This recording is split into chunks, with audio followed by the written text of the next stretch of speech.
Hello friends, welcome to our YouTube channel Railway Engineering by Subbarao.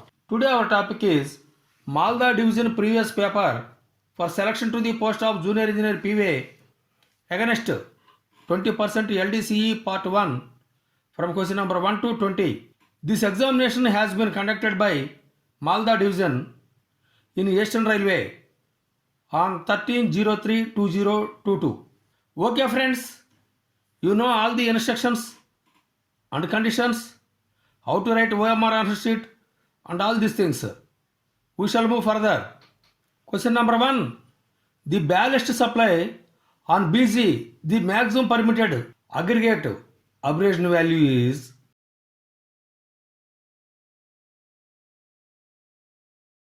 for physical properties of the ballast, aggregate abrasion value and aggregate impact value is most important.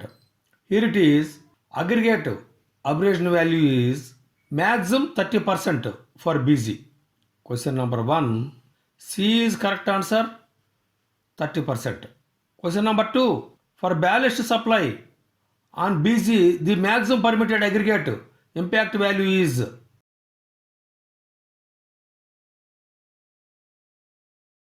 so this is one of the physical property of the ballast. So its maximum limit is 20%.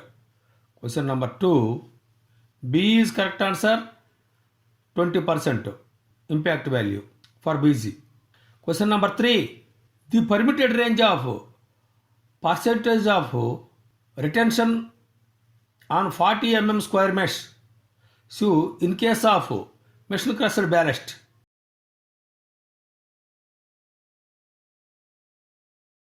ballast should satisfy the size and gradation. For that, we shall use 65 mm square mesh, 40 mm square mesh and 20 mm square mesh shoes. While gradation retained on 65 mm square mesh shoe 5% maximum, retained on 40% square mesh shoe 40 to 60%, retained on 20% square mesh it is 98%. Here it is 40 mm square mesh. 40 mm square mesh means C is correct answer, 40 to 60%. Question number 4. Proposal for through fastening renewals should be initiated when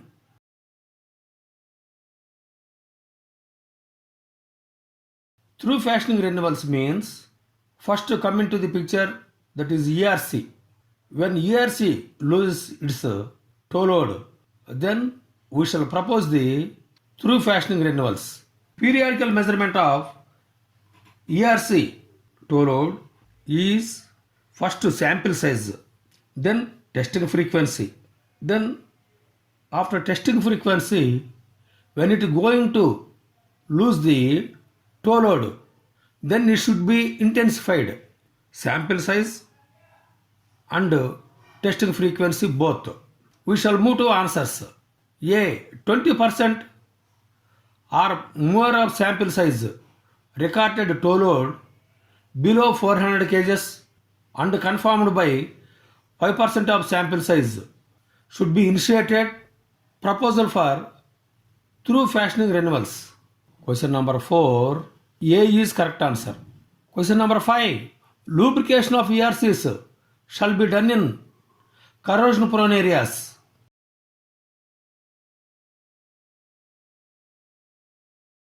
The lubrication of ERCs and inserts at the time of initial laying should be done and thereafter should be done once in a year in corrosion prone areas and platform lines.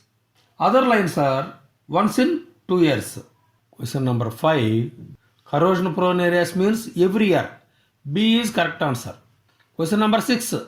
As per testing criteria of tow load on ERCs, which of the following is correct?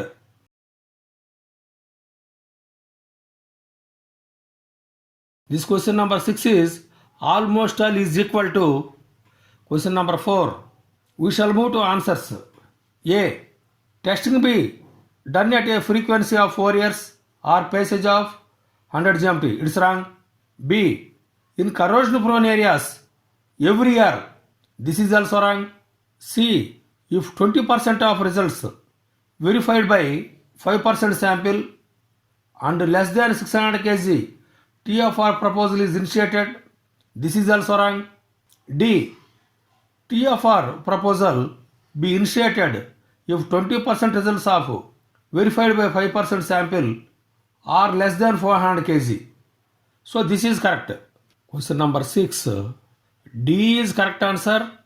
Question number 7. Formation cross slope shall be 1 in dash.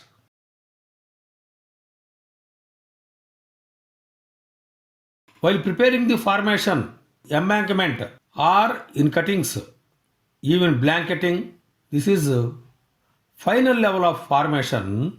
The cross slope shall be provided 1 in 30.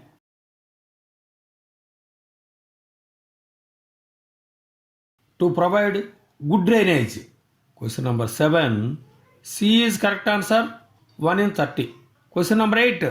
Overhauling of track is essential because it improves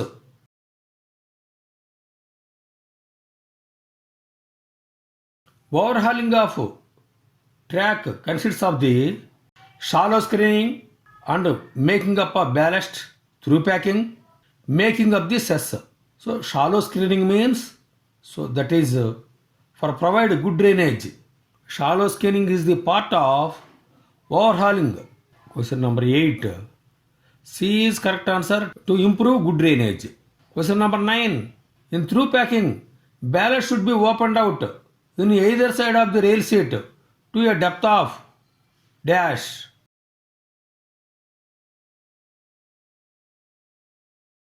In through packing, opening of the road, that is first operation.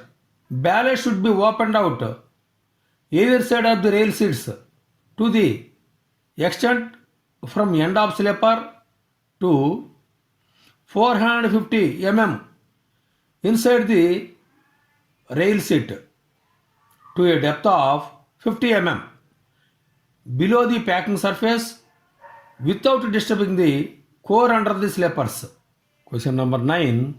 D is correct answer, 50 mm depth. Question number 10. While doing slewing operation, angle between planted crowbar and vertical of rail would not be more than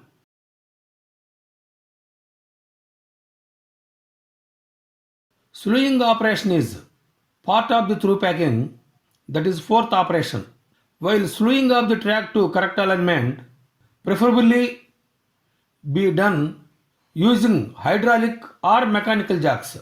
If crowbars are used, these should be planted well into the ballast at an angle not more than 30 degrees from the vertical. Question number 10.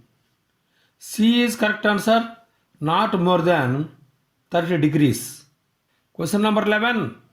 During deep screening, it should be ensured that when ballast is being removed from any slipper, invariably there are at least dash fully supported slippers between it and the next slipper worked upon.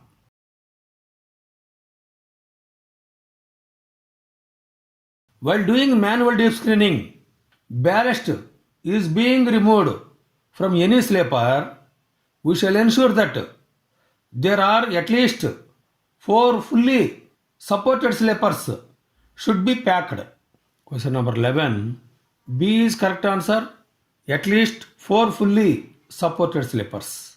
Question number 12. The schedule of inspection of ADN for manned level crossing is.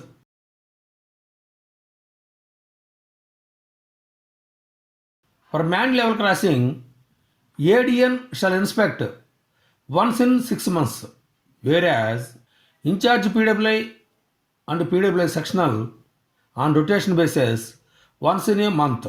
Question number 12. D is correct answer, ADN once in 6 months. Question number 13. If a patrolman on arrival at the end of his beat should not find the next patrolman, then he should.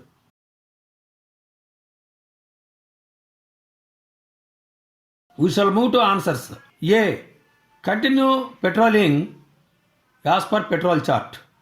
It is 100% correct. B. Continue further report to SM. It's wrong. C. Wait for him. It is also wrong. D. Suspend the traffic. This is also wrong. If next patrolman is not found at the end of the beat, something happened to either that patrolman or in his beat section. So this patrolman shall continue. Question number 14.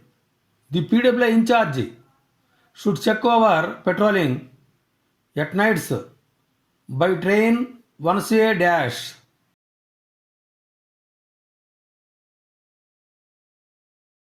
At the time of night patrolling, that is monsoon patrolling, in charge P.WAY shall check the all patrolmen, stationary watchmen at RAT locations and vulnerable locations during night train inspection. Whereas P.WAY sectional, he should check once in fortnight. Question number 14. B is correct answer, once in a month. Question number 15.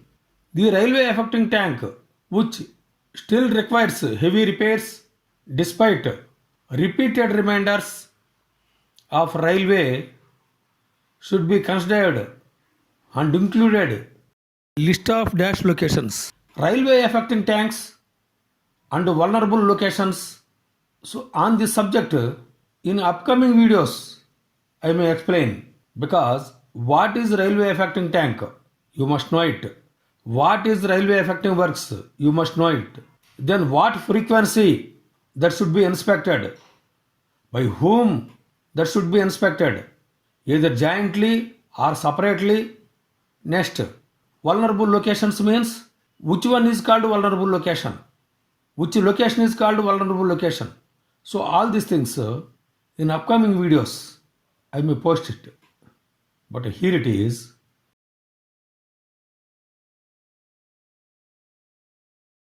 That should be included in the list of vulnerable location. Vulnerable means it is endangerous to safety of the track. Question number 15. A is correct answer, included in the list of vulnerable location. Question number 16. In PKRS working, auxiliary track should be laid at a gauge of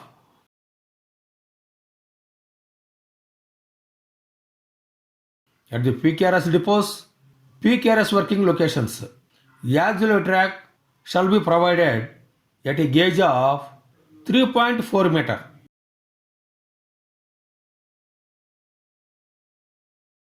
To travel the portal cranes. Question number 16. A is correct answer, 3400 mm. Question number 17. The flagman place a detonator should stand himself at a distance not less than dash meter from the place of detonators.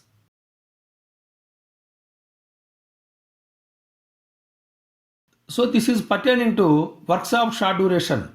In the works of short duration, one flagman 30 meter away from work spot, another banner flagman 600 meter away from the work spot, and another flagman 1200 meter away from the work spot. He shall place the 3 detonators 10 meter apart in zigzag.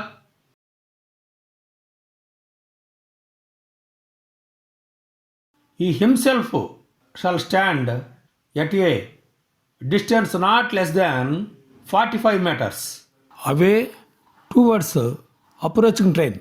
Question number 17. B is correct answer, 45 meters. Question number 18. Indicators shall be placed on the dash side as seen by the drivers except on CTC section single line.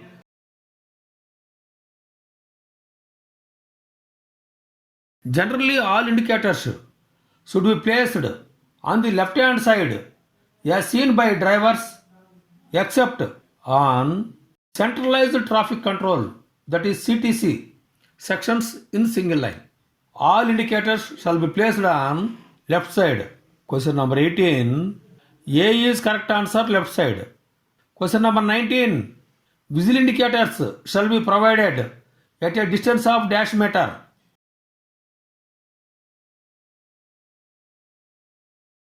At level crossing approaches, at the approach of level crossings, bilingual visual boards should be erected.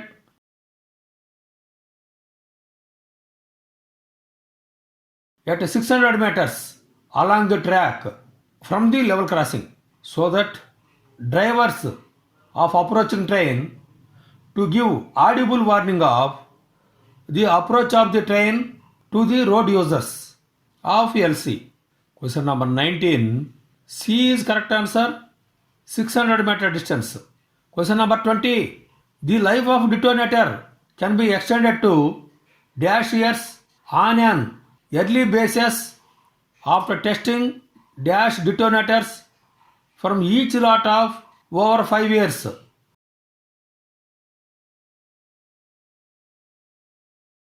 The normal life of detonator is 5 years. The life of the detonator can be extended to 8 years on a yearly basis, subjected to the condition that 2 detonators from each lot of over 5 years old. Question number 20. Detonators can be extended 8 years and testing 2 detonators from each lot over 5 years. B is correct answer. Okay friends, thank you for watching this video. If you are interested, kindly subscribe and share your friends group and ask them to subscribe such more technical and valuable videos. Thank you very much.